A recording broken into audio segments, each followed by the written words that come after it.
And would you agree with me, sir, that the placement of the fuel tank behind the rear axle was a contributing cause to the fuel-fed fire in those pending lawsuits because the fuel tank was located at the bottom of the car?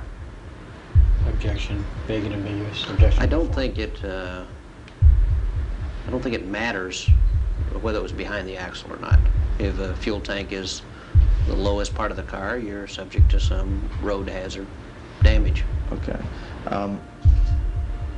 And if the tank had been located somewhere else other than the lowest part of the car, then in those accidents, the fuel tank may very well not have been penetrated, correct? Objection. Speculative.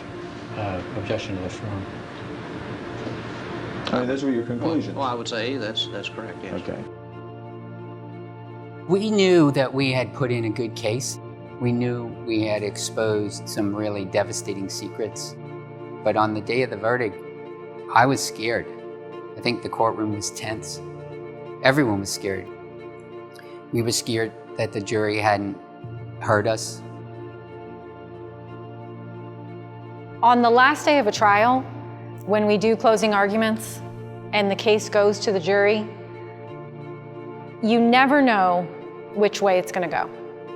And so in this case, after 6 months, after hearing all the evidence, hearing about all the evil corporate secrets, there was still a chance that the jury wasn't going to take our side. There's always that chance. We had the documents to prove that they had designed a shield for this vehicle, that they had tested it, that they had costed it out, and it was ready to go into production and it would have fixed our defect. Ron Elwell got up there on the stand, this long-term General Motors engineer, and he told the truth. And he told us about the shield, about how it was designed, about how it was tested, about how it was costed out and ready to go into production, and mysteriously it didn't. 233 is the document that they sent under time pressure. They Federal Expressed it to a young lawyer who drove it over and got it to our office before 10 a.m. Once they realized that they had sent us 233, all hell broke loose. They sent 15 people into the room, big guys, not all of them lawyers. Give us the document back. The lawyer who was in charge of getting 233, he offered to quit, but we didn't. Bob said, no, we're not giving you the document.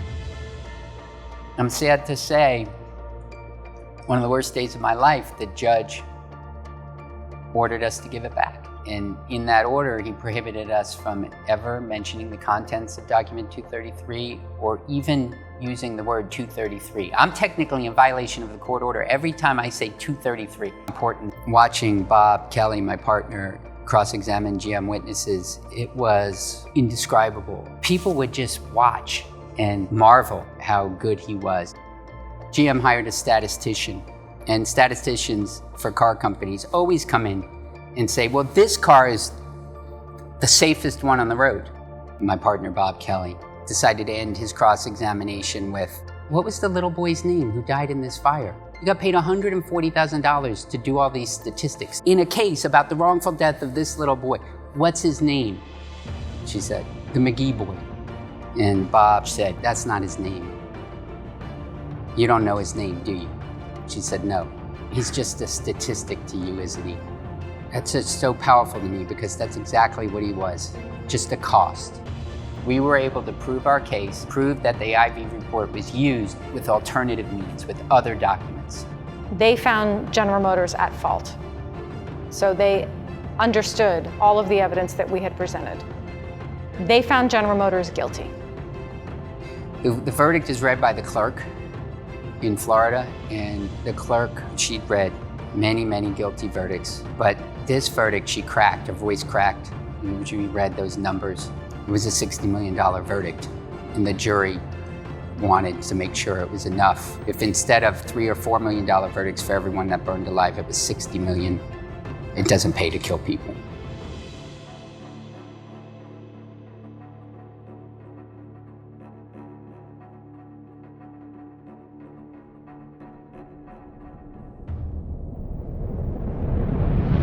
Something wonderful happens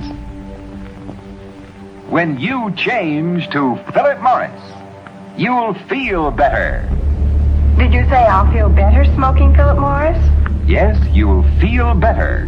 100 million people died of smoking in the 20th century. We're on track to lose 1 billion souls from smoking